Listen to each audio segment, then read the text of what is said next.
Gentlemen, we want to thank you for your patience today. My name is Dave Reist, and on behalf of Mr. Mike Swetnam, our CEO, and General Al Gray, 29th Commandant of the Marine Corps and the Chairman of our Board of Regents, it's a pleasure to have you here today. Potomac Institute for Policy Studies was established in 1994, and it was an institution that was established as an apolitical organization that looks at the issues along science, technology, and policy in an academic forum. Today, I believe, hits that target right on the mark. Dr. Yonah Alexander, the head of one of our premier centers here, the International Center for Terrorism Study, has put together a program today called the Arab Spring Assessment, Political, Social, and Economic Perspective. When talking with someone about today's program, they said, how can you look at the Arab Spring and try to cover it in such a short time frame under all those areas? And my thought back was, how could you look at the Arab Spring and not look at it, at least under those three topics? Complex, yes, and hopefully today's panel will shed much light on that topic. With that, Dr. Alexander, I'll turn it over into your capable hands. Thank you. Thank you. Thank you very much, General Reist. I may note here that the general also served in Iraq, and he knows the area very well in some command assignments. And in addition, he's a truth scholar who has a number of master's degrees in strategy, also graduate of the State University of New York. And we look to his leadership on these issues and so on.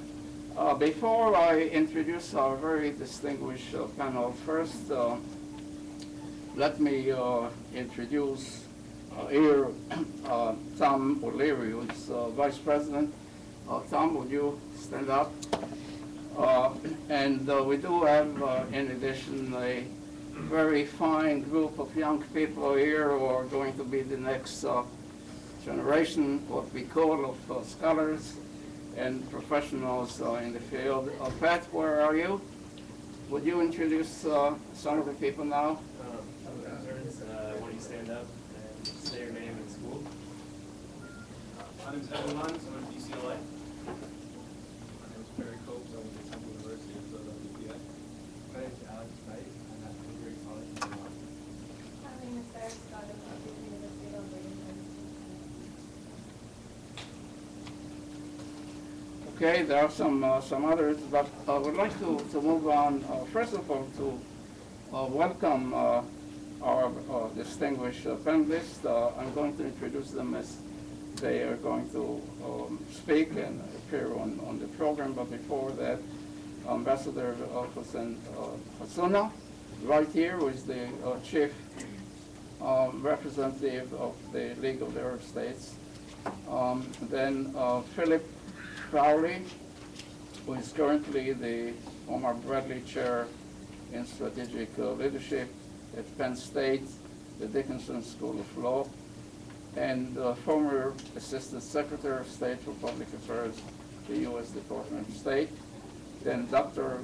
Robert Satloff, the Executive Director of the Washington Institute for Near East Policy. Dr. Judith Yaphe, who is a Distinguished Research Fellow at the National Defense University and former analyst at the Directorate of Intelligence, the CIA. Dr. Gönül, who is Director of the Center of Turkish Studies and a scholar in residence, Middle East Institute. We'll introduce them properly in a few minutes, but before that, let me make a few preliminary footnotes and to provide some context to our discussion. As some of you may know, last month we held right here a seminar on the United Nations Palestinian status. Recalling actually that the Palestinian issue originated some 64 years ago at the United Nations General Assembly and the partition plan, and so on, dividing Palestine into a Jewish and Arab states. The question is always, and our discussion today, did we learn from history what worked and what did not work? So this is this particular seminar is a continuation of our discussion in this area, the Arab Spring assessment specifically. As a footnote, we are witnessing today, this is a very dramatic historic day in Israel, in the West Bank, in Gaza, the prisoners exchange of Shalit, Gilad Shalit, and the release of the Palestinians. Obviously, this is a very great humanitarian story, but there's obviously a great deal of political implications. One of them obviously relates to the 6,000 Palestinian prisoners who are still in Israeli jails, and in terms of their legal status, in terms of their future status, and so on. Now, regarding the Arab Spring particularly, I would like to make two quick footnotes. One, some of my students ask me, what do we mean by the Arab Spring? We have to basically define what is Arab, and obviously we're going to discuss what is Spring.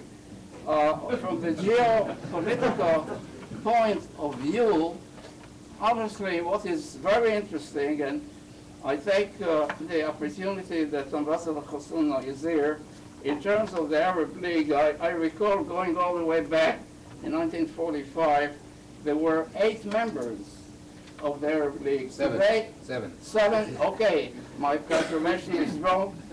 But the main thing is today, we have 22 members. And what is very fascinating, that in addition to the traditional Arab states, we have some states in the Maghreb, the so-called Arab North Africa, like Mauritania.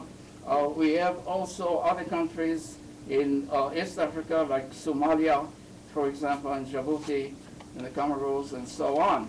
So in other words, we're talking about a very large area, and not only the so-called Near East, but the broader Middle East and North Africa and the Sahel.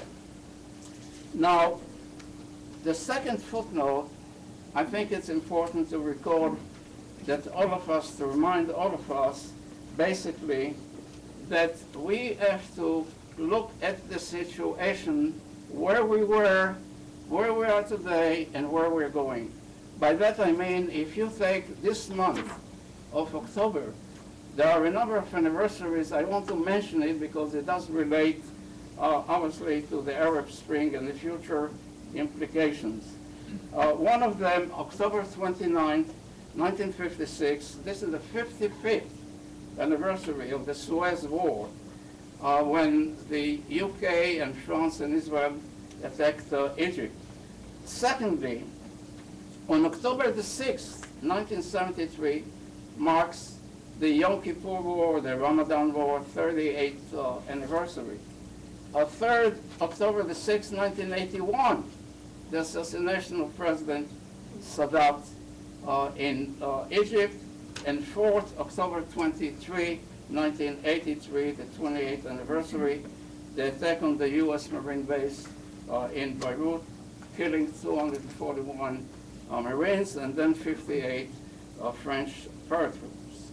I think these events are relevant to, in my view at least, to our discussion today. Finally, the British historian P.J. Taylor once observed that the French Revolution had left a legacy of 3 revolutionary causes. 1, democracy, 2, nationalism, and 3, socialism. Obviously, if we look now at the Arab Spring, we have to look at the contributing causes for that spring and what are the implications for the future. Now, I would like to invite first Ambassador Hussein Hassouna, who is the chief representative of the Arab League. We provided you with the bios of all the speakers, so I'm not going to go into details except to underscore a few highlights. As many of you know, he has a very distinguished diplomatic career for Egypt and the League of the Arab States, serving in the UN, serving in Morocco, Yugoslavia, and Washington and Paris, and so on. And I think what is really important to remember that currently is a member of the United Nations International Law Commission dealing for codification and progressive development of international law. Ambassador Hassouna, please.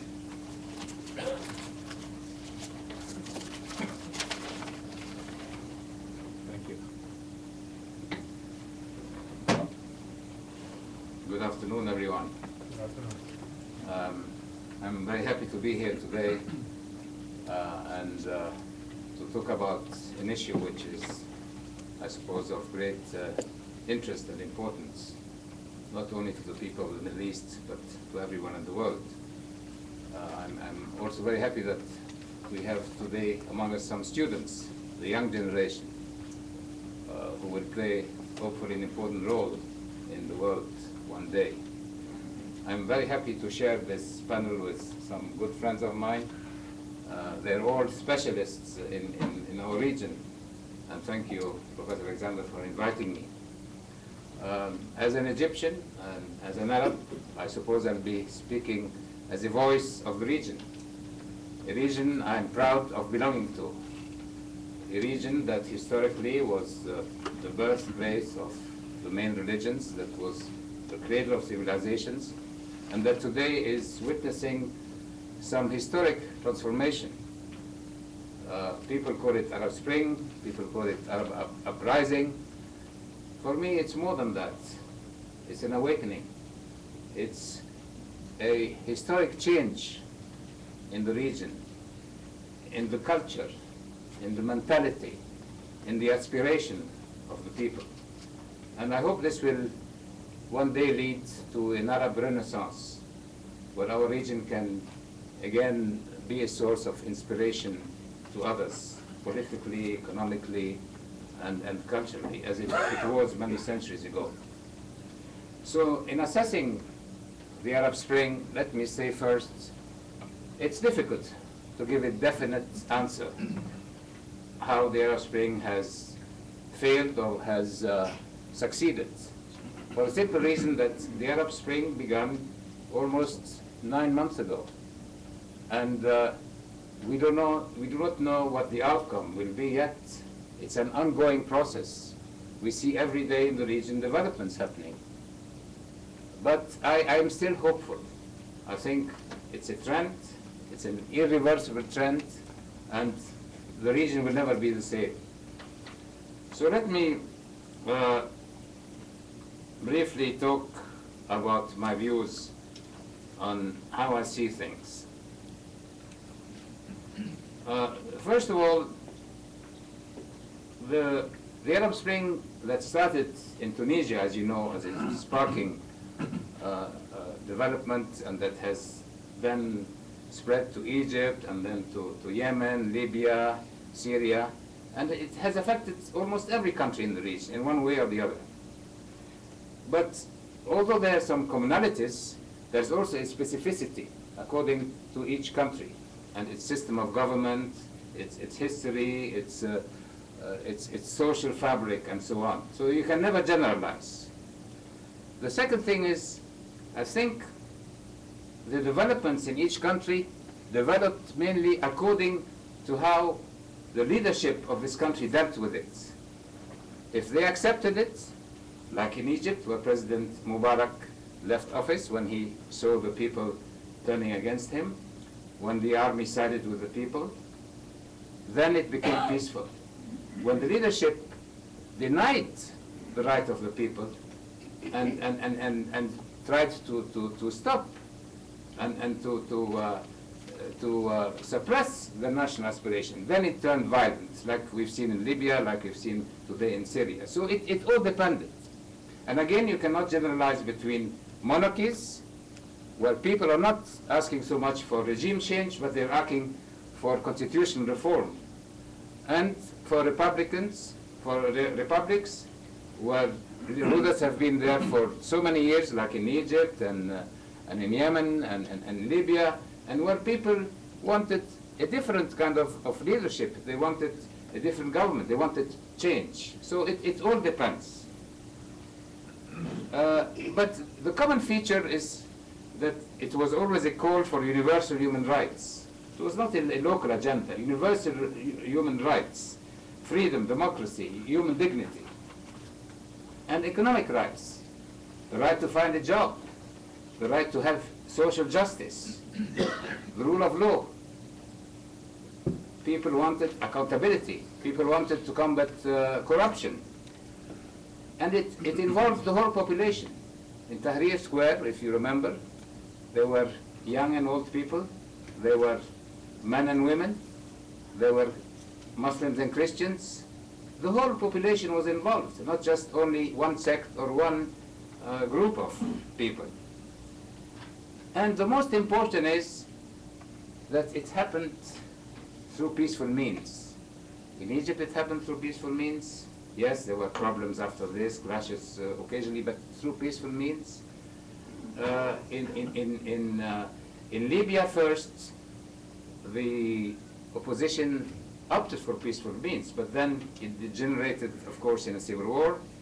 In Yemen, still up to now, they're resorting to peaceful protests. And even in Syria, the opposition there is up to now using peaceful means to demonstrate and to express their aspirations. But things can change, of course. Depends on the dynamics of the situation. The Arab Spring had certainly a world impact. It was not just a local phenomenon. It inspired other movements in the world. Even now today, in all these people going to the streets, in Wall Street, in London, in Rome, in Madrid, everyone refers to the Arab Spring. Many people refer to Tahrir Square, how these people went and were asking for political rights, were asking for social justice, for economic justice. So it is a movement that has inspired, that in my view has been inspired by others. Maybe the civil rights movements in the United States, maybe in Eastern Europe when there were these historic changes, but it also now is inspiring many other movements throughout the world. It has also changed the perception of people towards the Arab world. People used to say the Arabs are passive, that they accept the status quo. They will never try to change the leadership. Some people said even democracy and a Muslim country don't go together. All this perception has changed today, and the Arab world has proven that it is a dynamic force, that the will of the people will prevail. What are the implications? Politically, we've seen reforms in Egypt. There are elections planned, 28th of November, for the parliament. First parliament will meet beginning of March. It will form a committee for constitutional reform. A new constitution will lead to elections on the presidential elections. And I'm glad to say that two of my close friends, Amr Musa and Mohammed Baradi, are running there. I hope they win.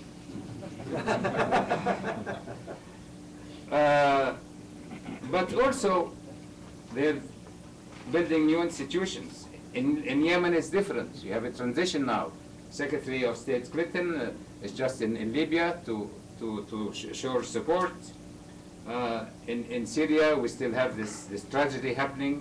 The outcome of the struggle is still not clear. I will refer to this very briefly later on. But what I want to say, in spite of these developments, and they're slow developments, because it's a new democracy. Democracy takes time. In Egypt now, you have more than 40 new parties, and there are different visions about the future. Democracy is not easy. It's a complicated process. You know it. In the United States, you had maybe over 200 years to reach the point of democracy you have now. So in our part of the world, it's just a few months. So, you know, people say, give us time. Give us time to understand, to learn, and to mature. But there are many challenges, because some people are still, you know, used to the old system. There's some sectarian strife, and we've seen this in Egypt. We've seen it. We have to find solutions to that. We need firm leadership. We need laws, and I was happy that a few days ago, for the first time, they adopted a law against discrimination. Discrimination on the basis of religion, on the basis of gender, on the basis of creed, of race, and so on. And this is important. And I hope if we draft a new constitution that we have certain guarantees for the minorities. Because in my view, what's happening sometimes in Egypt and the rest of the Arab world between Christians and non-Christians, Muslims, and even Jews, is not a question of religion. It's a question of minorities. And minorities need guarantees. They need protection. And it has to be enshrined in our constitution. There should be courts dealing with this. I would favor, for instance, an Arab court for human rights. Like there is an Arab Inter-American Court of Human Rights, there is a European Court of Human Rights. Why not have an Arab Court of Human Rights that can deal with all these issues? And then, of course, we have to rebuild the countries, especially in a country like Libya that has witnessed the civil war. The Yemen also, it needs rebuilding. There are resources for that, but it needs a strategy and it needs implementation. Economic implications. They expect that the economic losses of the Arab Spring are estimated about 55 billion, and it will continue to mount. In Egypt, we need resources, we need investment, we need tourism, and of course all this has been lagging. So if you look at the losses, but in the long term, the gains and the benefits for society, in my view, are priceless about this change, about these new societies that are emerging. And what we need is support from the world. We got a lot of support, but oral support, not real support, in words and not in deeds. And I think we need to. And we need to get support with no string attached, no conditions. We hear it sometimes from here and there, especially in Congress, saying, yes, we will support Egypt, but so and so and so, they have to abide by this, by this. I don't think this works, because people are proud of what they have achieved. And if they look for help from outside, they're not ready to give up their ownership of the revolution in order to get help from the outside. Social implications, yes, I think women have been empowered by that. We've seen women that were on the streets fighting in Egypt alongside men. We've seen in Yemen the Nobel Peace Prize was a woman, a conservative woman, veiled, that also struggled and still struggling for the aspiration of the people. We've seen the call of social justice now everywhere, so there are also some social implications. Strategic implications, extremely important. First of all, I would say Egypt plays a central role in the region. Egypt has 85 million people. It is the center of the Arab world. It might not be the richest country, but the most influential country. And what everyone's saying, and this is among our Arabs and non-Arabs, what happens in Egypt will determine the fate of the region and the fate of other revolutions. If the revolution succeeds in Egypt, it will spread out the benefits to the region. If the revolution fails in Egypt, also its impact will be felt around the regions. So, Prime Minister Erdogan from Turkey was in Egypt a few weeks ago, and he said, for me, it's very important that you succeed, because if you have a real democracy, if you're again be ready to lead to lead in your region. This will affect also Turkey, and together we can we have a partnership and play a constructive role in our region. The other thing which happened is that you can feel there is solidarity among the monarchies in the region. They might have been worried about the developments, and you've seen that the Gulf Cooperation Council have invited, for instance, Jordan and Morocco to join in, and they have agreed on some long-term partnership. And then there's the issue of relations with Israel, which I know concerns many in this country. I think the relation of Israel will remain dependent on many complex issues. But public opinion will have a role in affecting this relation. Public opinion in the Arab world is now much more important than it was the position of leaders like Mubarak or others. And Egypt from the very beginning has confirmed that it will respect the peace treaty with Israel. It will abide by its commitments under the peace treaty. And the question is not always how will Egypt deal with Israel. I think the question should be also how Israel will deal with Egypt, with the new Egypt. Will it engage the new Egypt? Will it respect the aspiration of its people? Will it be ready to show to Egypt that it wants to settle the Palestinian problem? So we are really also waiting to see the reaction of Israel. That hasn't been coming, I must say. I was hoping that at the beginning of this revolution, Israel would say, well, we have another democratic country now alongside us. Let's work together. Let's settle the problems we have. It hasn't happened. I hope it does. And today, what happened, this exchange of prisoners, I think it's a hope for development, in my view. It has showed also that Egypt is still playing the central role. That we have been working on this for 5 years. And today we got this exchange between Shalit and the Palestinian prisoners.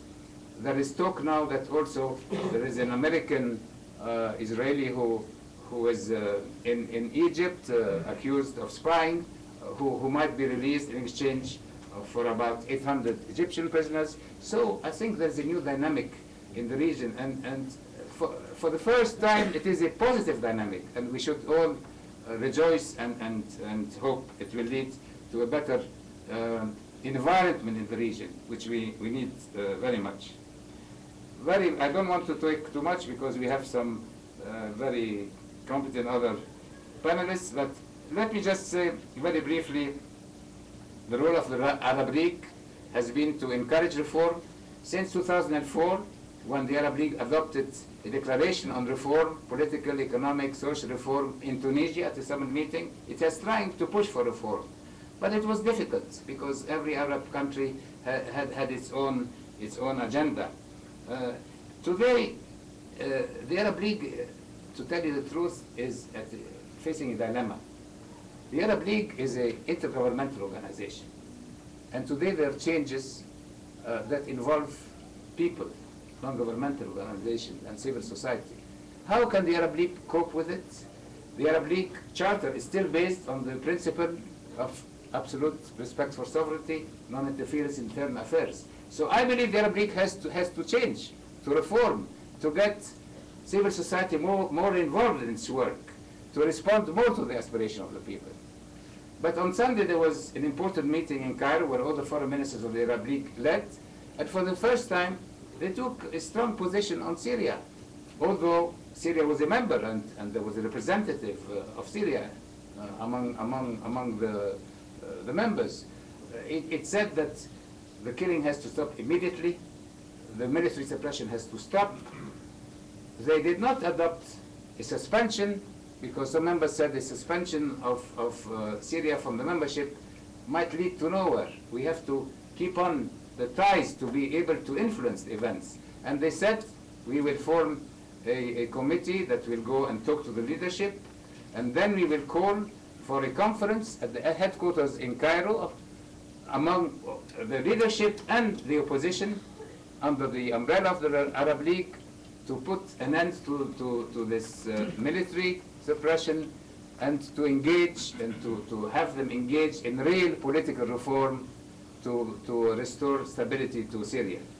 But they put a time frame. They said this should be happening in 15 days. So in a way, some people interpret it as an ultimatum, and then they would look into other steps. So I think this is something which is positive in my view, and we hope that it will lead to the stopping of this tragedy. Finally, let me say, what do we expect from the United States? We expect from the United States to support the change. We expect it to encourage, to help economically in the field of education, maybe to share your experience in democracy and so on. But we do not want strings attached to any help. We do not want interference. We do not want imposing views you may have, because this is a homegrown revolution, and it has to remain like this. And then you have to accept the outcome of elections. Whenever we have elections, whoever comes into power, government, I think you have to deal with it. And then we hope that in the long run, you develop a new kind of partnership with the Arab world based on, as President Obama said, common interest and mutual respect. My conclusion is that we are witnessing a new phase of history in our region, but I'm hopeful and I'm confident that in the final analysis, in spite of all the challenges and the difficulties, the will of the people will prevail. Thank you very much.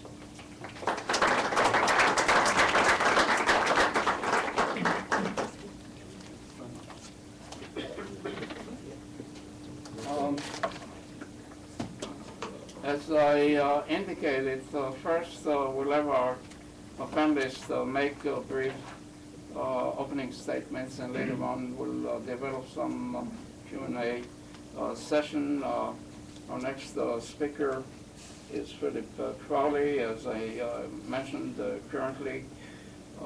He is basically teaching at Penn State, Dickinson School of Law, as well as the U.S. Army War College.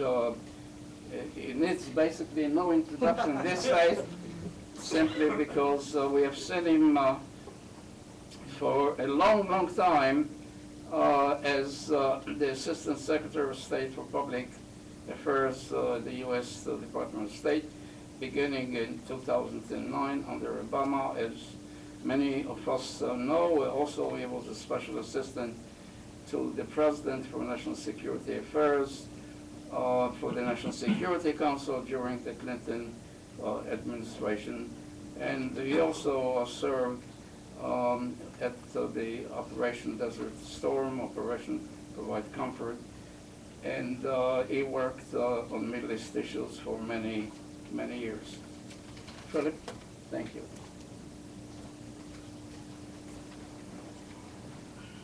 Thank you very much. And I note that some of my favorite interlocutors in the State Department press corps are here, so let me make a few opening comments before taking your questions. Actually, with the ambassador, the last time that we were sitting together, we were at a dinner at the Libyan embassy 10 months ago, hosted by Ambassador Aushali. He had a different boss at the time. So that tells you, just how much has changed since we celebrated a holiday party together. I won't duplicate the ambassador's excellent synopsis of where we are in the Middle East, other than perhaps to raise a couple of points, pulling off of what he said about the challenge of public opinion in the region. It is going to become much more important, and you see that in terms of the role that social media and traditional media have played, a different role depending on the country, from Tunisia to Egypt, particularly a different role in Syria, where it has been the social media that has helped inform all of us of the tragedy that is unfolding in Syria today.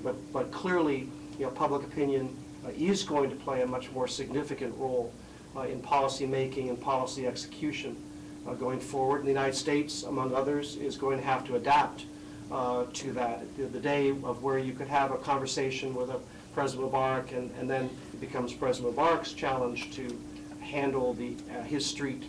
Those days are rapidly changing.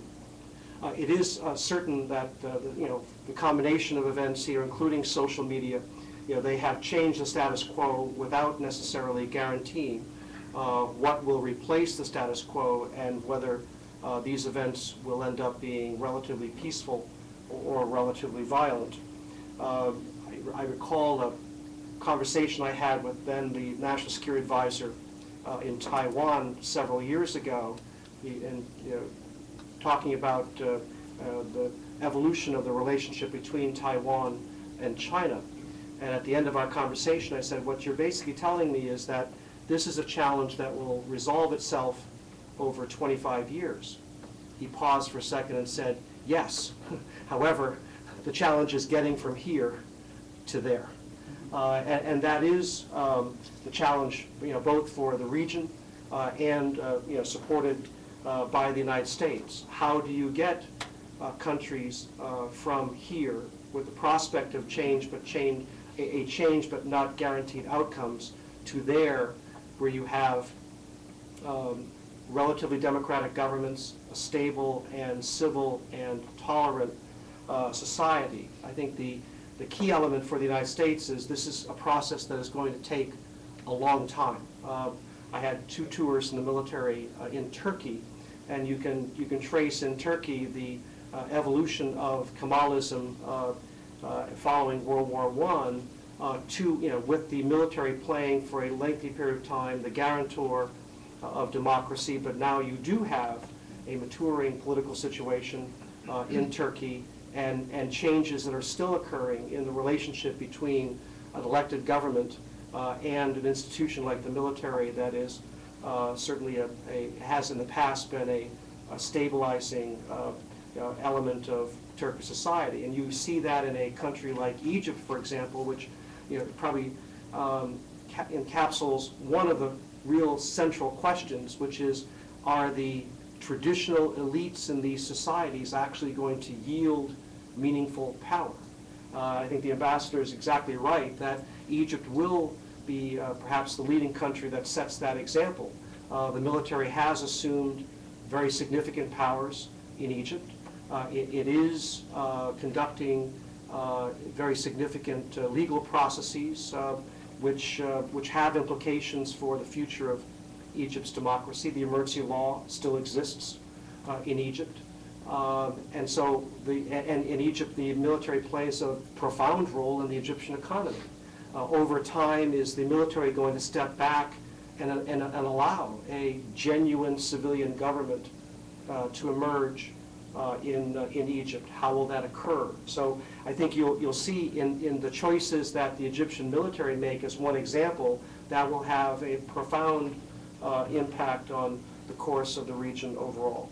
What kind of choices will these countries make? The Secretary of State is in Libya today, and the ability of the NTC to not only assume responsibility and effective control of the entire country is still a matter of at least it's a question, given the difficult and challenging conflict that still goes on at some level in CERT, and whether it can command the respect of all of Libyan society, whether the Gaddafi supporters will give up the fight, or whether they will form an insurgency that, as we see in a country like Iraq or a country like Afghanistan, retards the development of the institutions that are vital to a democracy. No secret that in a place like Iraq, you still have daily attacks on the institutions of government, police recruits that are attacked as they are lined up on the sidewalk, ready to join the government. So the ability of a country like Libya to halt a budding insurgency, find Gaddafi, bring him to justice. These will be vital developments and will tell a great deal about how Libya unfolds in the future. a question as to whether these countries can in fact build a genuinely tolerant and civil society. I think the ambassador perhaps is a little bit more optimistic about the empowerment of women at the present time than I am. In a country like Iraq, women have actually receded, power. They have their stature in that society has actually gone down, not up. In a country like Egypt, as they did the basic constitutional process that yielded the interim constitution, initially a woman was not included in that process. Going forward, what will be the role of women in these societies? I think to date, their participation in these reform movements, yes, in fact, they were actively engaged in the protest movements, but they have largely been shuttled to the side when it comes to participation in the actual transitions. Likewise, the ability of a society to embrace diversity and embrace religious and ethnic minorities, certainly the challenge of the Copts in Egypt, the challenge of Christian minorities in Iraq tell us that this is going to be a very difficult and long-term process. Will the opposition movements in these various countries, learn how to be an effective opposition? Will they come together to form a coherent agenda? Those that participate in government and those that serve in opposition, and we see the struggle in our own country of the ability to find that right balance so that countries can actually, while they can reflect various and diverse points of view within these societies, when something essential needs to be done, can they come together and function for the national interest as opposed to their tribal interest or their sectarian interest? And like I say, we the United States are not necessarily in a position right now to give a great deal of advice on effective government.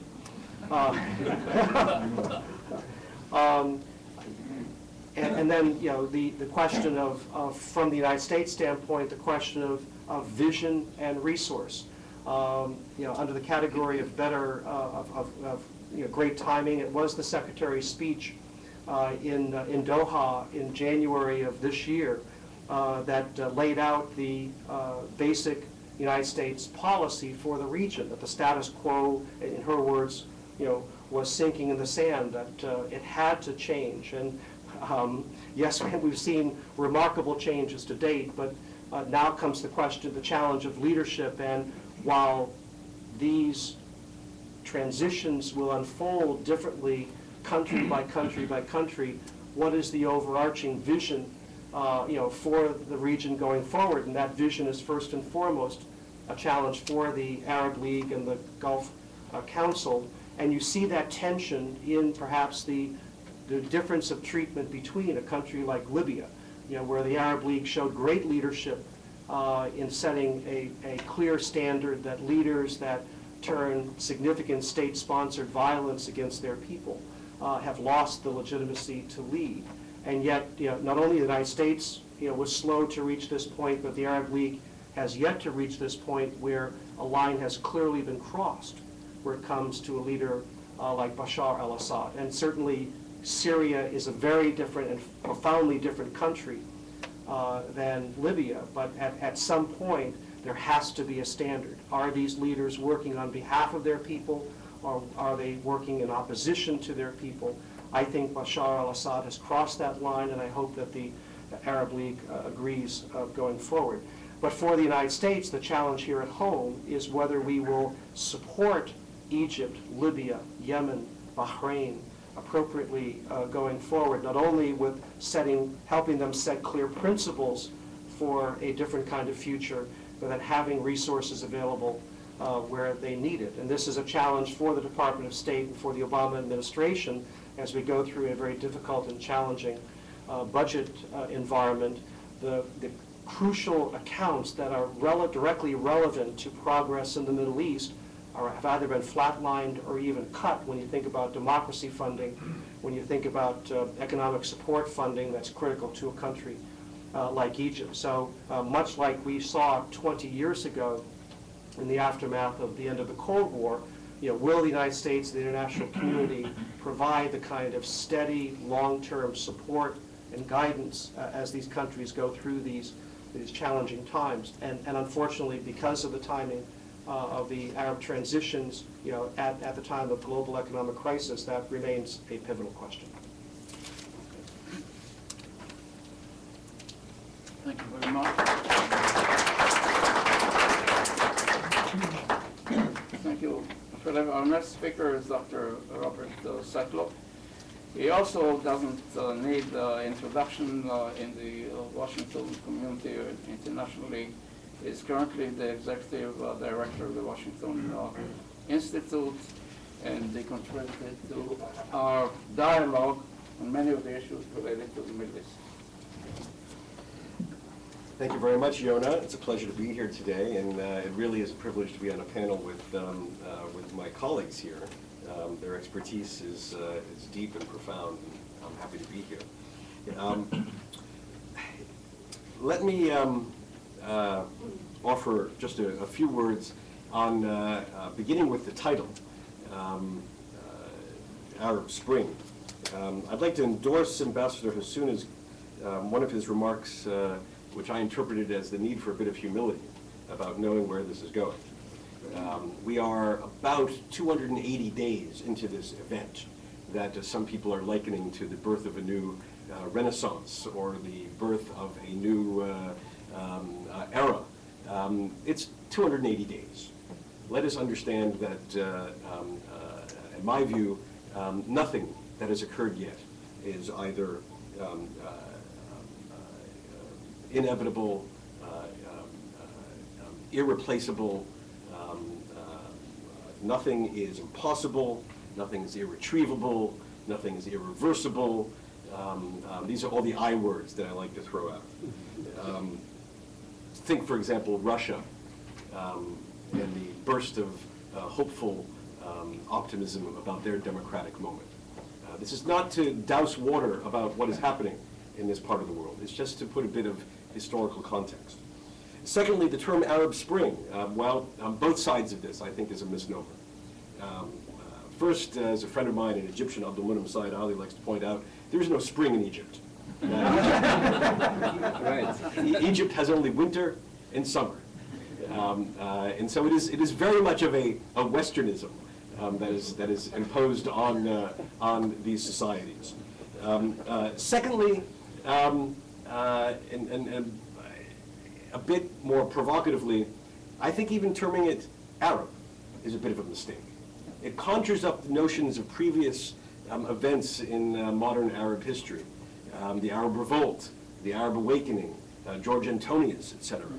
And if I have to look at one characteristic which separates the events of the last 280 days from the 20th century events in modern Arab history, from which we would like to call up memories, it is that this is profoundly state-focused.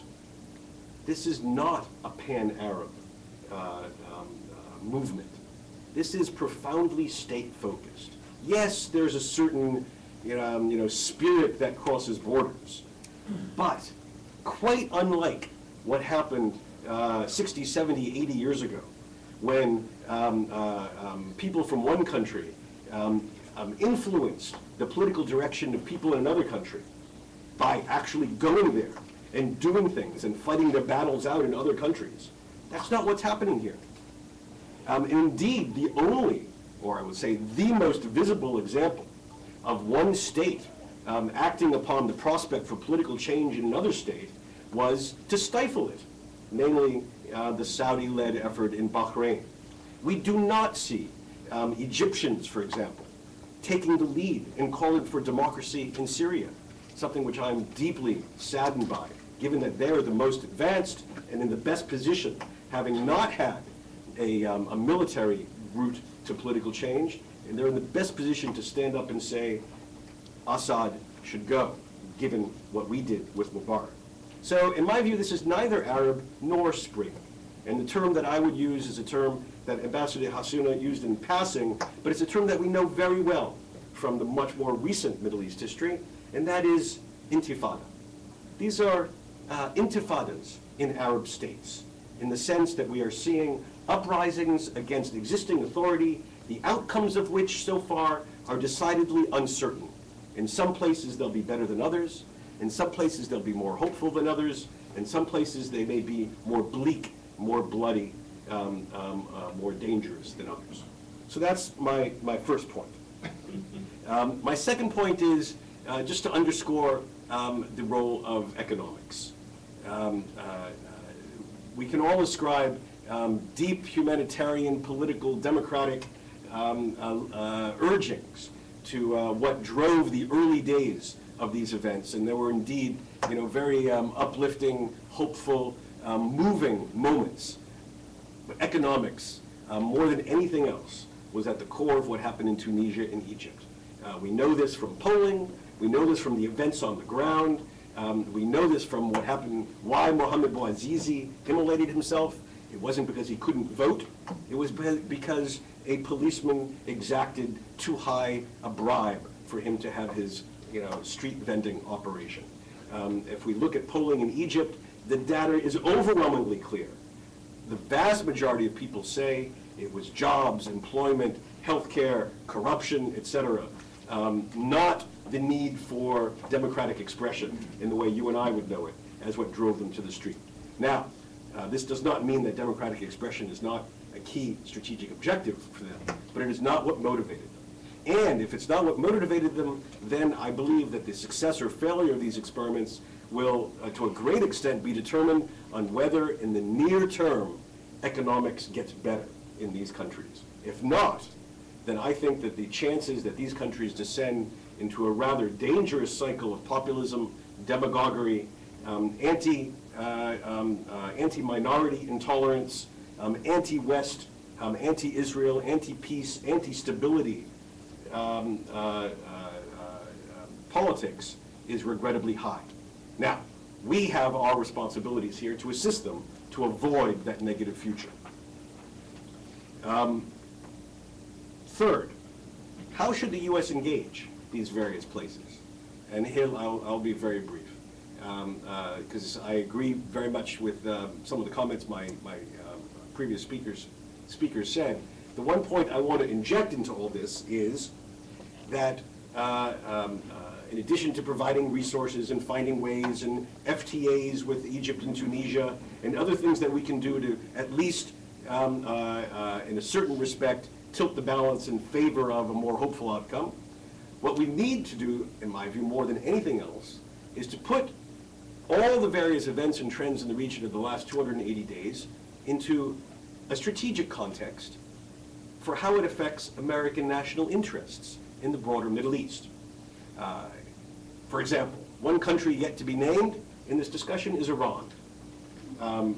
If there's one great overarching strategic fact about the Middle East, is that there is a competition underway between Iran and its partners and proxies, and America and its partners, friends. We don't have proxies, we have allies.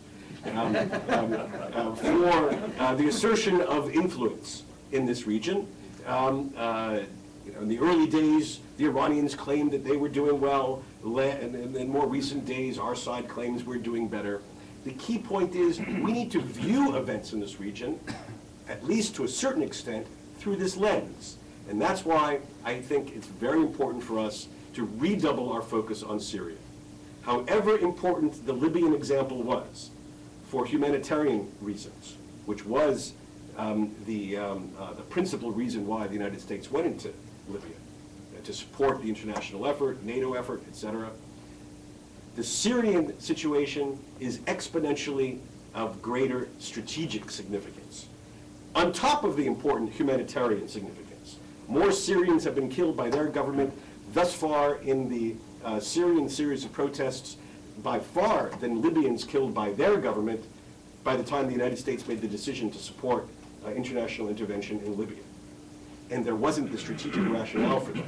In this case, Iran's premier Arab partner is under threat from its own people. The opportunity to strike a multiple blow for democracy, for change, and to undermine The Iranian quest for influence in this region is enormous. So I would only underscore the importance of looking at all the events in this region in strategic significance, and to define our approach, where we put our chips, where we put our assets, where we put our money, where we put our efforts, in addition to all of the humanitarian, democratic ideals which we want to advance. Let's not forget, we have interests in this part of the world that are in addition to those other interests. The Syrian case provides a fine setting for us to achieve all those interests at the same time. I'll stop there. Thank you. Very much. Thank you very much, Rob. Our next speaker is Dr. Judy GFA, who is a distinguished research fellow for Middle East, the Institute of National Strategic Studies, National Defense University. You have the bio very distinguished. She also served for 20 years at the CIA, and she received a number of medals in recognition of her work. And she was an advisor to the Iraq study group, which was headed by former Secretary of State James Baker and Lee Hamilton. She published extensively. She was teaching a great deal. She's continued to teach now at GW. Thank you, Yonah. It's a pleasure to be here. I've never had the opportunity before, and I thank Yonah very much. It's someone I've had contact with off and on for many years, but never had a chance to work with. You might ask, what is there left to talk about? Haven't we had enough of this Arab Spring? I want to when I was doing analysis at the CIA years ago, one of the things we were always cautioned was, go to a higher level of analysis. Don't get lost in all the weeds. And also, never assume. Now, I've heard a lot of assumptions here today. I've heard a lot of things I agree with and disagree with, and I don't want to repeat everything. I want to make some, I'll just make 4 points. Well, actually, I'm not going to make, the first one is on the Arab Spring. You've heard enough. I'm a historian. I'll call it the Arab Uprising, the Arab Revolt, the Third Arab Revolt. I like that. It fits with much more with the history of it. But what I really wanted to talk about is, it's something Yonah started. What were these revolts, or what are they? And there's a difference between are and were. What are they about? Is it about democracy, nationalism, socialism? My favorite scholar on revolution is Crane Brinton. They're not even following Crane Brinton's model anymore. It's sad. But what is it about? I think we have to keep in mind, the Middle East is not Europe. It's not the United States. They're not even each other in this sense. And here the ambassador is correct. Each of these is on their own independent trajectory. And each one is saying, we were the first, we were the leader. Iran, which lost a lot of credibility, I want to come back to that in this, has said, this is all part of the Islamic Revolution. We started it, we were the model. And the Iraqis say, hey, we were the model because look, we have democracy, and now everyone is looking to us as an example. Gee, I hope not. Yeah, Iraq is what I based my career on, and as much as I miss Saddam, I wouldn't want to say that. I think we need to keep in mind that democracy is a wonderful thing, but it doesn't mean it's saying necessarily in this region to us. For us, democracy is an end state. Let's keep that in mind.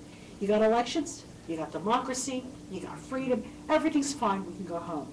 Not necessarily so. In this region, especially in the Islamic part, and let's be honest, Islam is a very major part of what is moving and defining developments. Democracy is not an end state. It's a means to an end, but it's not an end in itself.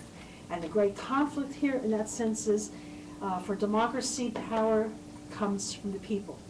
In an Islamic democracy, some say you can have it, some can't, but just remember that power comes from God. There are different standards of measurement here. Now, there's good news in all of this. This is point 2 already. And I've got a paper coming out on a look at the Arab Spring based on extensive contacts in the region. And I want to say that one of the quotes I heard most is, the good news, we are all Egyptians now. I heard from many Egyptians and non-Egyptians as these events took place and Mubarak was gone. Now, there are a couple salient factors here, and some of this repeats what you've already heard, and I won't get into mine. Nationalism clearly is important. Nationalism identifies, even the Islamists who were protesting saw themselves as doing it as nationalists. Arab pride is back. We have a younger generation, my next point, the new activists, the youth, the women, their families, the social networks that have gotten so much attention, but aren't there anymore, but I'll come back to that. But Arab pride is back. This new generation does not carry the same kind of guilt or the sense of loss, in my own view, that their parents and grandparents carried. Why did we lose the wars? Why are we weak? You know the questions as well as I do. So Arab pride is back. Egypt is back. Quite true, because I heard from many, we have to ensure that Egypt gets it right, because Egypt is the flagship for the region. Where Egypt goes, the region goes. Now, I don't know what the Syrians would think about that if they were really able to have time to think about it. I think that history will tell us they wouldn't like it very much, but that's not the point.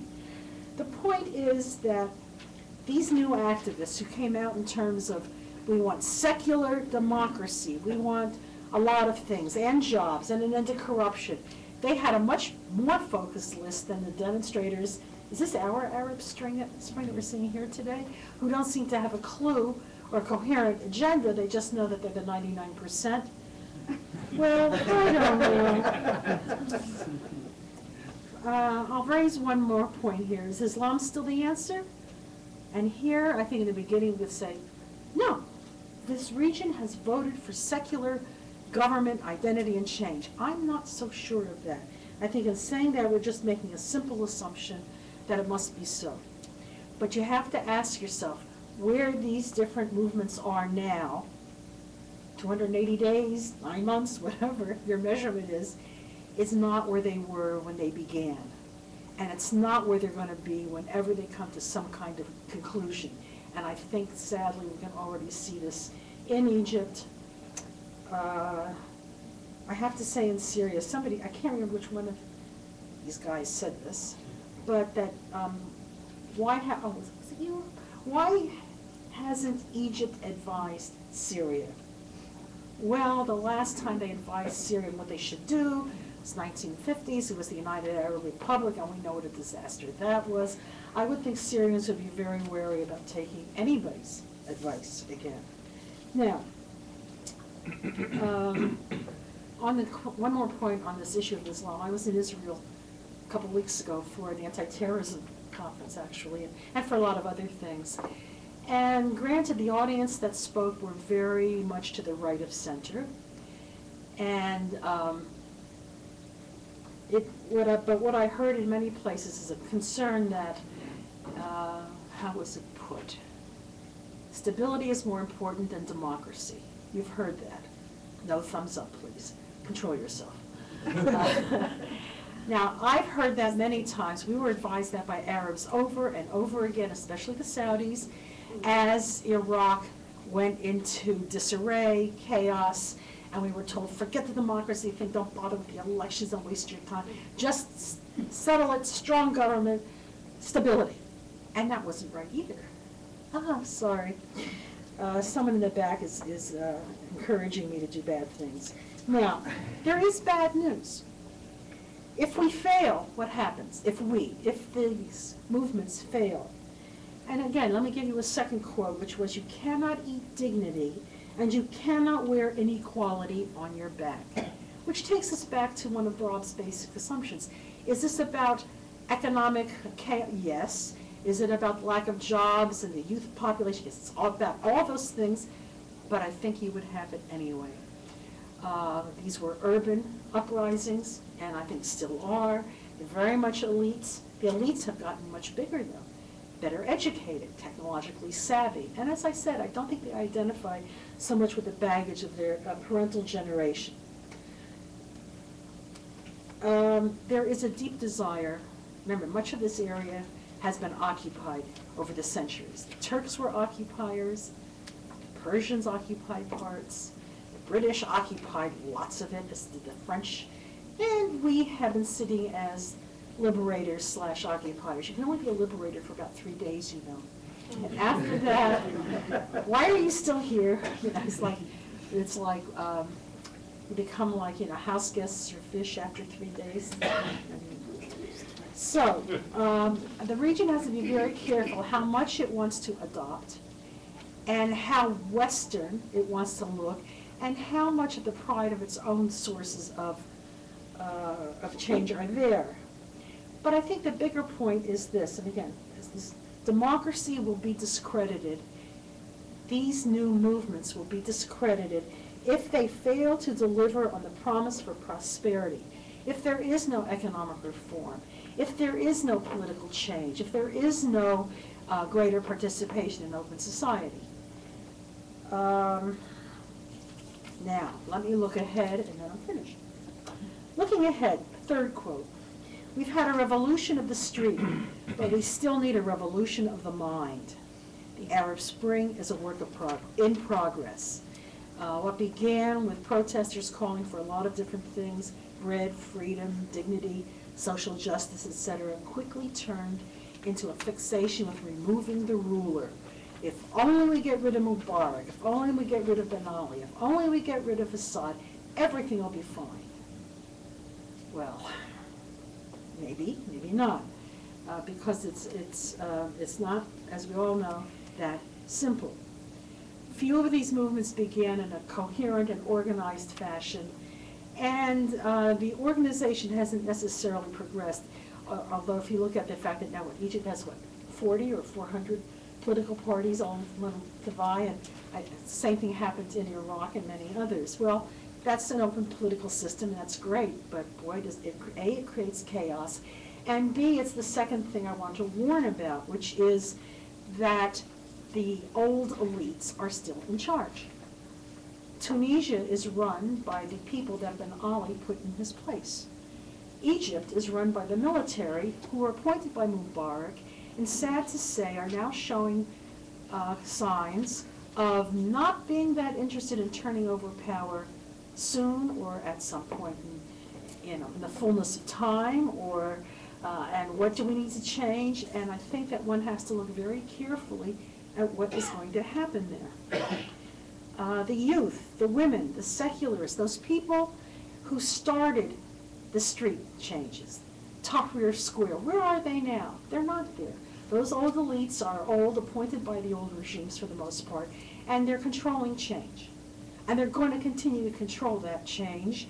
And I think that this could create or recreate, if you will, the problems. There already have been some demonstrations as the military has shown reluctance to move forward on anything, and they've been cracked down. The military may no longer be seen as the friend of the people.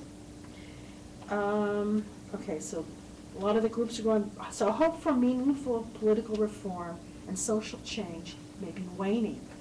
Where's the revolution, you might ask? Has it gone full cycle? That's Crane Britney. He thinks everything goes full cycle. Anyway, in the end, you're back to the establishment, just a new establishment. Same means, same use of instruments of power, etc. So, distrust of third parties. Here's where it gets really tricky for us. How do you intervene? There's great distrust of the United States, of the EU, of NATO, of the European countries, and I think it's growing, especially as, okay, you intervened sort of in Libya, but you didn't do it in Syria, but you're not consistent. And then what did you do in Bahrain? Well, we all know, we smart people, we clever people in Washington, know that national interests, in the end, will shape your policy. And the policy for us seems to mean that what you pursue in Bahrain is not going to be the same thing as Libya or Syria, and there are a myriad of reasons why. But I always tell my students, don't look for coherency and consistency. This is foreign policy. Or was it Henry Kissinger, who when asked about why we abandoned the Kurds in 1975, said, foreign policy is not about charity work, something like that. Paraphrasing, of course. let me say this, Iran's revolutionary and Islamic image has been damaged. It is diminished. And it's a combination of factors which I think show Iranian hubris and misplaying or overplaying its hand, which they always do. Having said that, I'm going to be careful not to subscribe to all of the current conspiracy elements that are running around. It was too big a part of my life at one time. It's hard to, it's hard for me to go back to. But they may not have been directly involved, for example, in stirring up things in Bahrain. They didn't have to be. They certainly have been involved recently again in Kuwait in trying to recruit for operations, caught, tried, exiled, whatever. Do the Saudis see them behind everything bad, and hence the GCC states? Of course. Why are they turning to create, instead of the Gulf Cooperation Council, what the Gulf and its monarchist friends cooperation council, by inviting Jordan and Morocco to join them? And I think the point is this: do they trust us? No, but they're not stupid. I mean, you never fully trust. They're not sure what our commitment will be to them long term. After all, we're abandoning Iraq. What if they get into trouble? We say our relations, our commitments are to your territorial integrity and to defend you against foreign threats. They say the greatest threat to us, we can talk about Iran a lot, sure, but the greatest threat is from inside. And then that's, if I were Saudi or whatever and I saw it that way, I'd say, I've got to go to those people who will help me with my inner threat. That's not the United States. It's not Europe, but it is countries like Morocco and Jordan, which for years have been helping with internal policing and security anyway. Okay, so Iran's image damaged, and where that will go one can only note, but the Iranians are to blame for, in effect, targeting the Shia communities of the Gulf. I'm convinced, based on a lot of work I did a long time ago and currently, not really enamored of Iran. Most of the Shias of the Gulf, most of the Shias of Iraq don't want to see an Iranian republic, Islamic Republic, recreated in Bahrain or in Saudi or anywhere. Most of them follow not Khamenei, not the Islamic Revolution in Iran, but they follow the what's called often the quietist tradition in Iraq, led by Ayatollah Sistani and Najaf, and therefore Iran is on shaky grounds in the long term in terms of what it can depend on, and I think in the short term as well. Finally, I want to just say one more thing about Israel. Fallout for Israel is a little hard to gauge. I think at first there was a lot of encouragement to see that now there are more Democrats in the region, and then a second thinking, stability is more important than democracy. And I think a lot of Palestinians and Arabs believe that once this Arab Spring is finished, then focus will shift back to the Palestinian issue and to our problems, and everything will be fine. I think the Israeli view, as I heard it, was this region is a threat, and they see a very clear risk that all of these countries will ultimately be taken over by the Muslim Brotherhood. It's, in a way, it's not so far-fetched, because all of the Muslim Sunni parties in these areas, from Turkey, Tunisia, Algeria, Sudan, you name it, are sons of, daughters of. The Muslim Brotherhood is the mother of most of the Sunni Salafist extremist movements. And they seem to be changing focus day to day in Egypt from we don't want any part of politics to we're just going to run in 3 districts or 30. And then people wonder, what are the broader ambitions? This is a long-term battle. One election won't end it or win it. Well, I think I probably overstated my time. So let me just end with this. Yeah, let me just end. They're going to be questions. Yeah. Thank you very much. Thank you, Judith. Now, our last panelist, Dr. Tol, who is director of the Center for Turkish Studies at the Middle East Institute. She conducted extensive research in the area and clearly would like to hear your voice, particularly related to Turkey. I would like to thank to Dr. Alexander for inviting me. I'm honored to be here. Turkey has been playing a very active role since 2002 in the Middle East, and I think Turkey will be an important actor and play a very important role in the post-Arab Spring. So today I would like to talk about the transformation of Turkey's foreign policy, and I would like to start with the 1990s, but I'm going to be very brief. In the 1990s, Turkey looked at the Middle East through the lens of security, because Turkish military was a very important actor in foreign policy making process and also in domestic politics. And the military in the 1990s identified two threats against Turkey and the survival of the Turkish state. First, Kurdish separatism, and second, radical Islamism. And these two threats were fed by two external actors. First one is Syria, and the second one was Iran. In the 90s, Syria hosted the PKK leader. PKK is a terrorist Kurdish organization. Syria hosted the PKK leader, and Iran also used the PKK card against Turkey's secular establishment. And Turkey feared that Iran might support radical Islamist movements in Turkey. So this was the picture in the 1990s. And Turkish in the 1990s, within this geostrategic environment, Turkey became a close ally of Israel in order to kind of counterbalance Syria and Iran. The AKP is the current Turkish government's rise to power in 2002, and the democratization reforms shifted Turkish foreign policy discourse from a security-oriented discourse to an approach that stresses soft power. The European Union reform package adopted in 2003 curbed the military's role in both domestic politics and foreign policy, and public opinion became an important component of foreign policy making. So Turkish foreign ministers' zero problems with neighbors policy became the hallmark of Turkey's new foreign policy discourse. And Turkey, within this new understanding, boosted its ties with its Arab neighbors. Syrian dictatorship became a close ally of Turkey, and to the dismay of the West, Turkey developed close relations with Iran, voted against the sanctions at the United Nations against Iran, and invested heavily in northern Iraq. So this was a different strategic environment. Once Syria and Iran were the enemies of Turkey, and starting with 2002, they have become important allies, and especially they have become allies of Turkey in its fight against the PKK.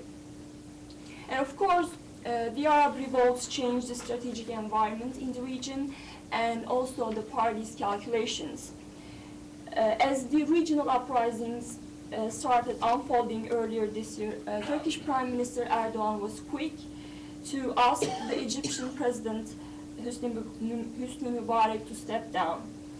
Yet, when it came to Libya and Syria, he initially advocated engagement. In Libya, Prime Minister Erdogan called Gaddafi several times to broker a ceasefire, and he initially refused the NATO involvement in Libya. So Turkey's pro-Gaddafi stance backfired, and it sparked anti-Turkey demonstrations in Libya, and Turkey finally agreed to participate in the NATO mission in Libya. And as with Libya, Turkish Prime Minister was initially quiet when popular uprisings started in Syria. Until mid-August, Turkey did not ask, the Turkish Prime Minister did not ask Bashar Assad to step down. Instead, he asked him to carry out reforms. And in August, Turkey finally joined the anti-Assad camp. And there are, I think, several reasons for Turkey's initial reluctance to call for Bashar Assad's ouster. And first, I think Turkey needs the support of Syria in its fight against the PKK, and especially at a time when the PKK intensified its attacks and Turkey did not want to lose an ally which has been cooperating with Turkey on the PKK issue since 1999. And the second reason, Turkey shares a border with Syria, and instability in Syria has important consequences for Turkey. And the third reason why Turkey was initially quiet was Turkey invested heavily in Syria. It invested economically, politically, and diplomatically. And Turkey benefited from the status quo in Syria. So a regime change would run the risk of losing all those investments. But by mid-August, it was quite clear to the Turkish government that the Assad regime had no intention to carry out reforms. And thousands of refugees fleeing repression crossed the border into Turkey.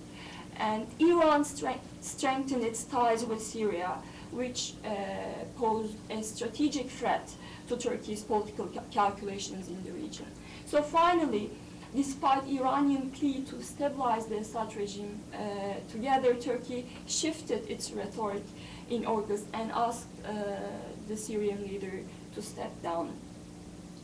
And I think Turkey's approach to the uprisings in Syria became the first blow to once close alliance between Turkey and Iran. Turkish Prime Minister Erdogan's Arab Spring tour in September, right before the United Nations meetings, to Egypt, Libya, and Tunisia, where he urged those countries to adopt secularism in their constitutions, heightened the tension between Turkey and Iran. And of course, I think the Prime Minister Erdogan's Arab Spring was quite important, and the secularism message that he gave to the Arab world was quite important, because I think in that statement he presented the Turkish model as a counter model to Iran in the region. And when Turkey announced that it would host the US radars on its soil within the framework of the NATO anti-missile defense shield, the relations with Iran entered a new era. And now Turkey is suspicious that Iran might pull the PKK card again, as it did in the 1990s, and Iran accuses Turkey of acting in line with the goals of the United States. So now we face a very different geostrategic environment in the region.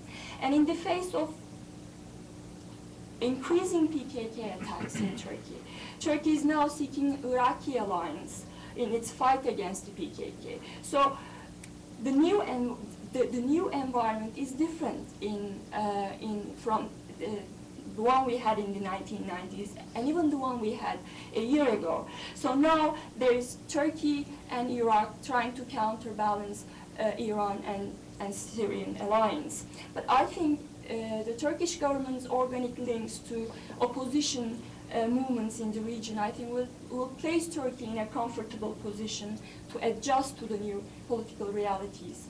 But at the same time, I think the Arab Spring has exposed the diverging interests of once close allies, Turkey and Iran. And in the face of intensifying PKK attacks in Turkey and lack of Syrian and Iranian support, might bring back Turkey's security-oriented foreign policy of the 1990s. And I think this may escalate the tension with Iran and Syria further and strengthen Turkish-Iraqi alliance in the future.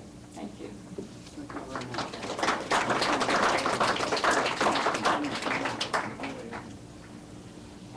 Before we turn it over to the audience, I would like to ask our panelists to make brief comments related to some of the statements that were made. Ambassador?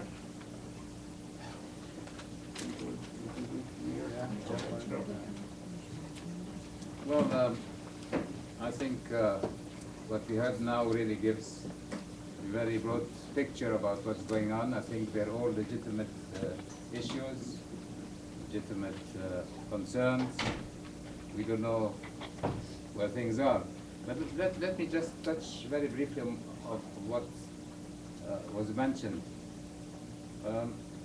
I think Dr. Satloff is right that economics are important and are the basis of everything, because if things don't improve in the countries that have witnessed revolution, it might affect the whole political process. But in Egypt, it is not just economics that prompted the revolution. It is also the political system that was prevailing. We all know that, and I believe that, yes, people were complaining, they had no jobs, there was no social justice, big divide between rich and poor, all this is there. But mainly, I think what prompted this revolution was the fact that the term of President Mubarak was ending. There was this uncertainty. Will he seek to continue after all these years? Will he try to impose his son Gamal on the people? There were some elections held just a few months before the revolution that were really rigged and everything. So there's a political aspect too. It's a mixture. Political reason and economic reason and social reason. It's not just one kind of reason. The second thing I want to say, many people mentioned the Arab League.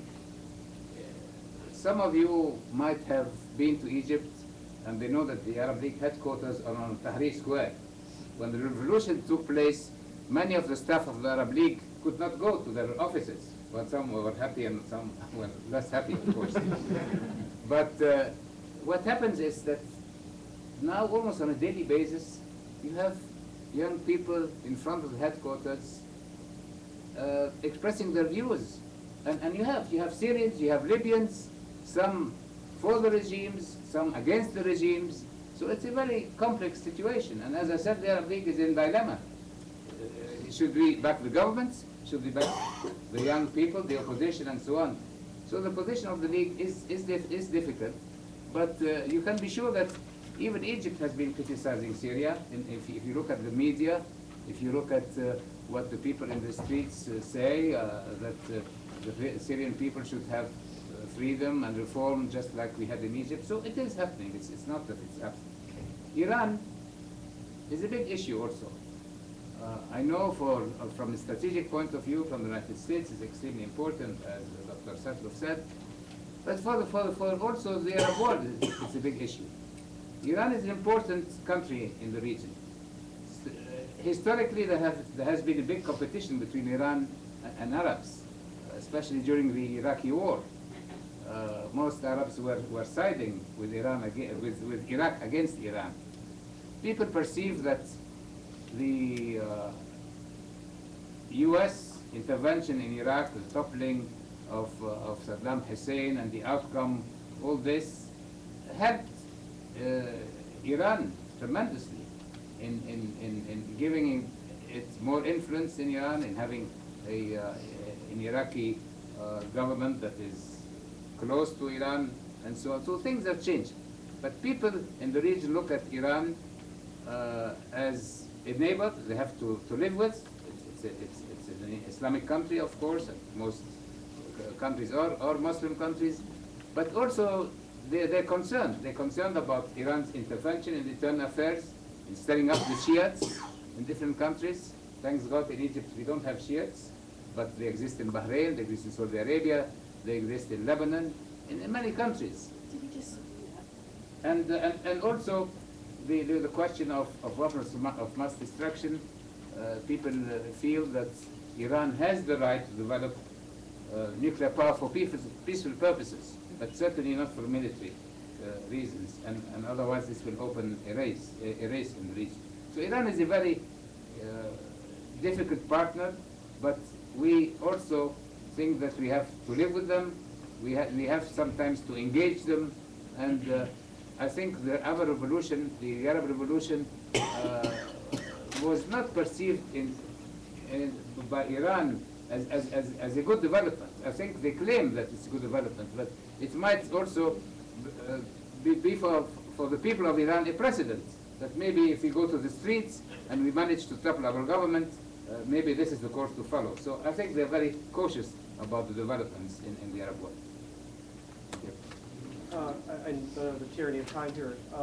A very quick comment just to endorse what both Rob and Judith said about thinking strategically. I think in the context of Iran, whatever happened in this alleged plot that revealed in the last couple of days, it would suggest an unease by Iran with the regional developments. Whether this is a one-off or something more strategic, we don't know. So things in the short term could get better, things in the short term could get more complicated. I also think it reinforces the need to think strategically in terms of the Israeli-Palestinian challenge, and there the dilemma for the United States is not just the stalemate, but not even being able to get the Israelis and Palestinians in the same room at the same time. Announcement yesterday by the State Department that there will be preliminary talks per the quartet statement, but there'll be separate talks, not joint talks about talks. But this is a time for Israel to think strategically, and it is a much more complex strategic environment, strategic picture for the Israeli government. But the question is whether that will impel them to move forward, or will that impel them to stay still.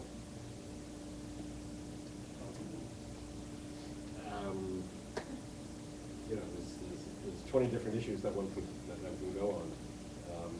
I would, one also sort of counterintuitive note, it's as yet unclear whether the events in Egypt will determine the course of the Arab, what we have called here the Arab Spring. We've learned over the last 30 years, for example, that Egypt's decision to make peace with Israel was not, did not spread far and wide around the region. At least as much, well, I say for two reasons. One, because the Egyptians did not aggressively seek to broaden peace, and two, because there wasn't so much eagerness on the other part of the other countries to receive that Egyptian lesson. So perhaps in this case too. So far, Egypt has not been, and I will affirm my statement because we actually heard it from the Egyptian foreign minister here in Washington a couple of weeks ago, that Egypt has not taken a public stand that as a government that has achieved a change of an authoritarian regime has not called for change in Syria. Not so much for the Syrian people, but for itself.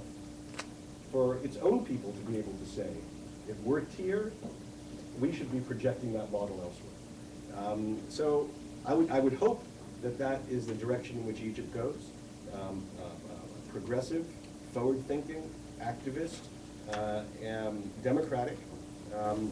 But it's, I think all of this stuff, I go back to my first words. We should have great humility about the potential directions of change in these countries.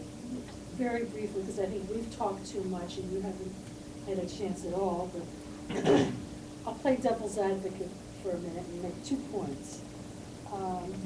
The Arab League, it reminds me of a quote from Stalin about the Pope. How many legions does the Pope have? Where is the power? Where is the voice? I think the Arab League at one time showed itself effective, but most of the time has not. I'm not sure how much, and it is an important voice, but that takes me to my second point. And here I'm quoting a friend of mine who was very active in the Syrian opposition movement, very active, that the Arabs have failed each other. Even the Arab League, he said, has failed to condemn Syria. So there is not a whole lot of cooperation among them. It simply, I think, in part, it reinforces the national interest, self-interest, whatever. But I would make that point. Oh, one more thing. The Arab Spring will have no impact on Iran. Iran tried it in 2009. Repression continues with little hope of easement. So I don't look for any bounce back. I don't know what the word is.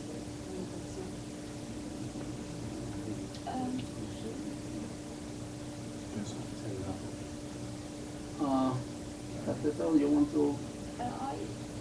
Just briefly, I agree with Judith that this new generation has a different rhetoric than their parents. In the post-colonial era, it was the Arab nationalism, and in the 70s, 80s, it was Islamism. But you cannot see any of those in the Arab Spring. So we don't know if these Arab countries will end up adopting Western-style liberal democracies.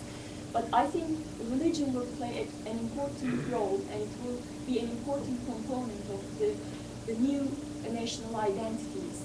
And I think the role that it will play will not be necessarily the same with the Enlightenment ideal. So religion will play a public role. It won't just be it will not just be in the individual sphere. It will be more than that, and it will play, I think, a political role. So we'll not probably see a type of European secularism in these countries. And I think the Turkish model here is important because Turkish secularism has been transformed since the beginning of the 20th century. And right now, I think with the current government, many people think that the AKP is an Islamist party and it basically contributed to Islamism. But I think it contributed to Turkish secularism more than it did to Turkish Islamism. And the Turkish model, the AKP's version of secularism is important, I think, because it can coexist with democracy and secularism, but it's a different type of secularism. Okay, now we're opening it up to Q&A, and we have also members of the press, please. What? Both of you. I have a very One good question. question. I have a quick question to Dr. Hassouna. What is the likely impact of the Arab Spring on the Arab Peace Initiative after 10 years of Israeli rejection? And to PJ Crowley and Satloff, what is the likely reaction in the United States should the Arab Spring be replicated by the Palestinians and they actually march in the thousands, tens of thousands, day after day on the settlement, on the checkpoint, taking occupation? Thank you. Well, I think you raised an important issue, and that is whatever happens today in the Arab world, all these historic changes and revolutions, it should not make us forget that the core issue that is still in the mind of the people in the region is the Palestinian issue. And that is important because it will, even if we have more democracy, even if we have changes in the region to the better, this issue has to be settled in a just and comprehensive way, and hopefully we have a comprehensive peace in the region, getting also Libya, Lebanon, Syria, everyone involved. We need a comprehensive, because in the long term, to have stability in the region, to have cooperation in the region, we have to settle this problem. So the Arab position is that the Arab Peace Initiative that was put forward with a unanimous agreement of the 22 member states of the League is still there on the table. We think it's the best framework for a just settlement. It is a package. The Israelis have showed some interest in part of the initiative and not in other parts. But I think all the issues have to be negotiated, and this is the position of the international community, of the United States. Everything, even the difficult issues like Jerusalem and the refugees, they have to be addressed. And if there is a political will, there can be a solution. So the Arab initiative is still very important. Yes, please. I think there's a real dilemma in that the timeline, or at least the timeline, its impact on perceptions in the region is difficult, and then the practical ability of this Israeli government, this Palestinian leadership, and this administration to actually get the negotiation that is required for moving forward is obviously a challenge. There's absolutely no trust between the Israeli government, this Palestinian leadership. There's no dynamic that suggests that it will break the stalemate anytime soon. So you have the perceptions or aspirations that are moving forward. You've got a process that is stalled, and that in the past that has been a recipe for tension and tragically in some cases violence. Just two quick points. First, I want to congratulate Ambassador Hassouna. Among his many qualities is telepathy. You say that the core issue on people's minds, actually almost every public opinion poll in the last several years shows that the core issues on people's minds are economic, jobs, etc. And the Palestinian issue, while important, barely breaks into the top 10. This is not a reason to say we shouldn't pursue it, quite the contrary. But the reason to pursue it is not because it's the core issue on people's minds throughout Arab states.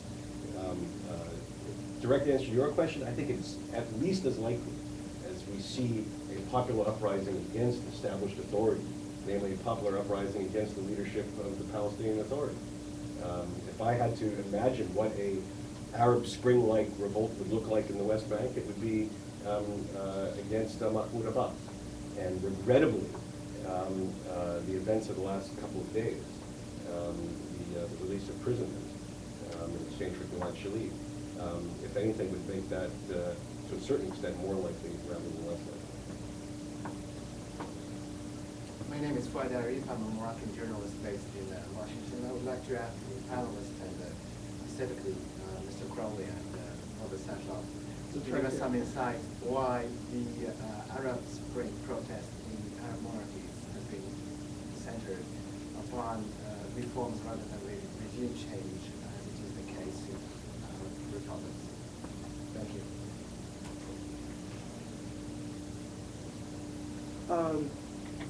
Well, I mean, in a word, it's perceived legitimacy. The monarchies have an advantage that the republics don't necessarily have. That's not to say that they're not immune.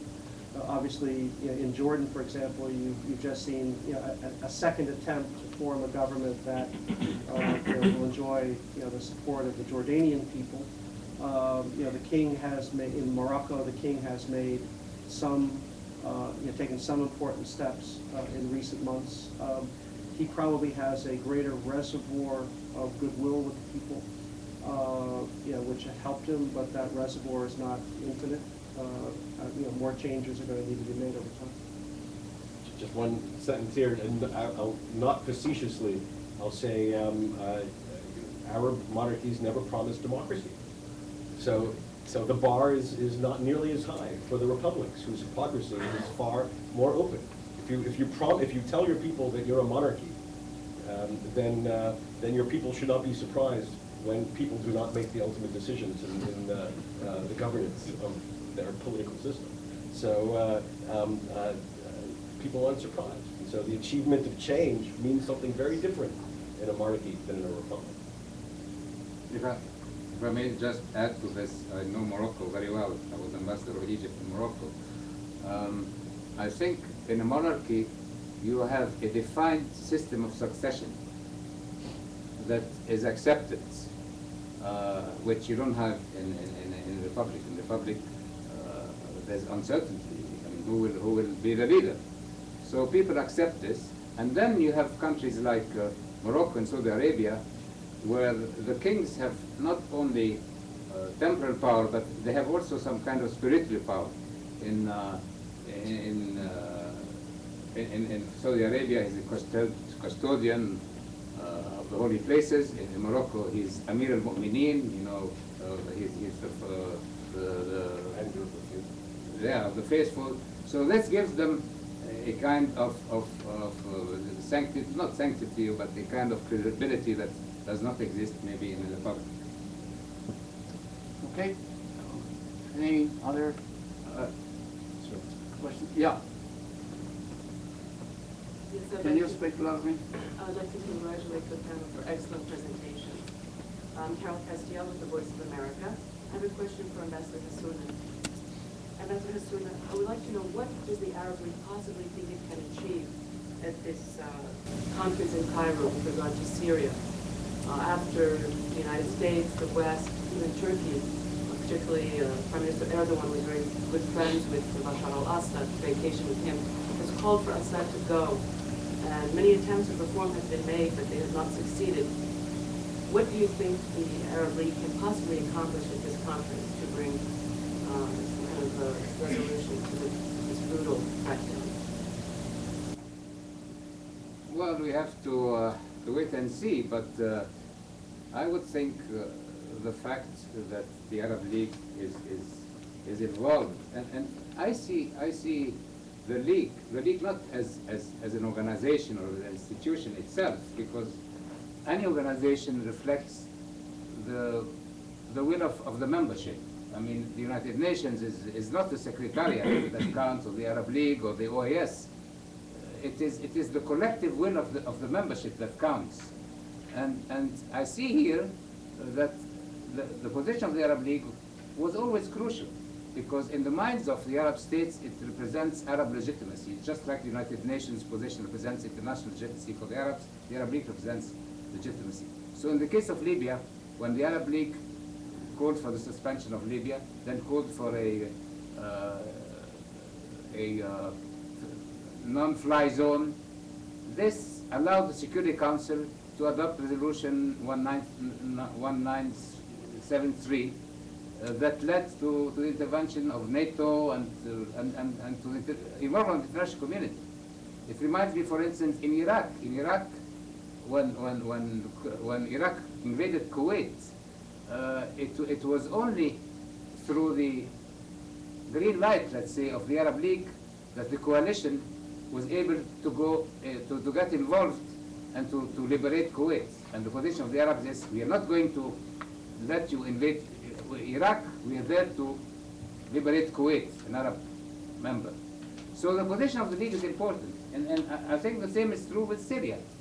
So far the Arab League has tried. The Secretary General went twice to meet the Syrian leadership. He asked them, we have an initiative. We want immediately stop of the fighting. We want political reform. We want release of prisoners. We want stopping to find a solution through military means. We need political means to find. So all this will be on the table. But the important thing is that the leadership and the opposition sit together and try to reach an agreement on stopping the bloodshed, on amending maybe the constitution, on giving more freedom, and on meeting the aspiration of the Syrian people. So will this happen? I don't know. But this will take place under the leadership of the Arab League, and it needs not only the support of the League, I think it needs mainly support of the membership, that they all agree to this. And then they left the door open, as I said, for further steps if this fails. Okay, any other question? Yes, please. Please identify yourself. Thank you. I'm Leon Warnchuk, University of Wisconsin, Washington Semester on International Affairs. I'd like to be optimistic about what's going on, but I've heard people say the old elites are still in power, very uncertain about economic reform. It seems likely there'll be some economic stagnation.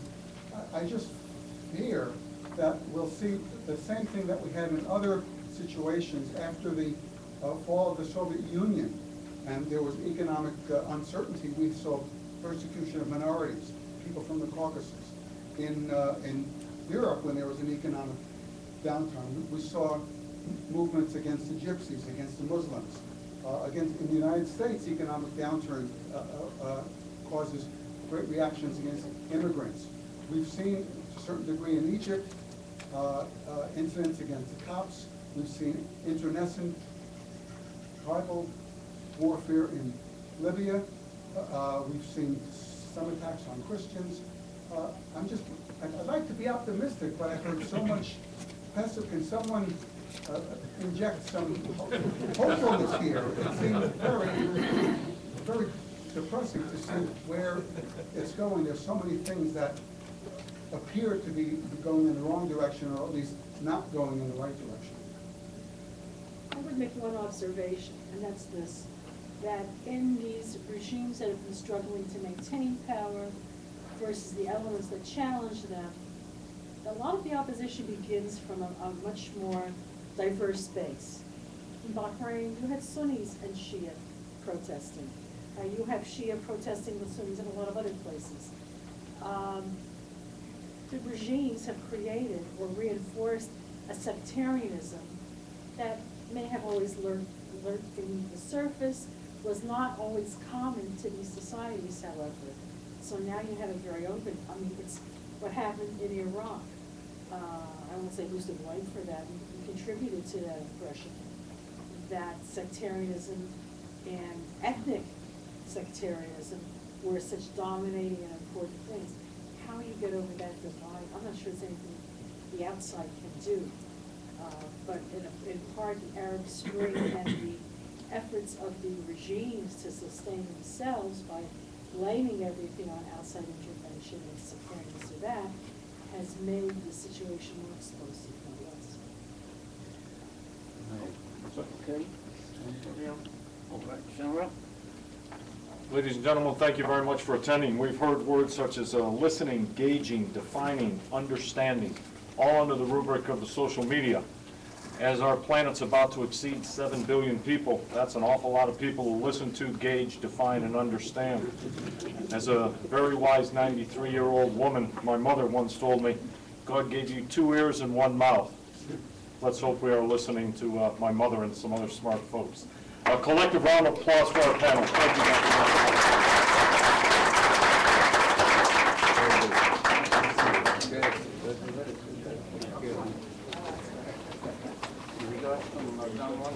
Okay, yeah, we missed it.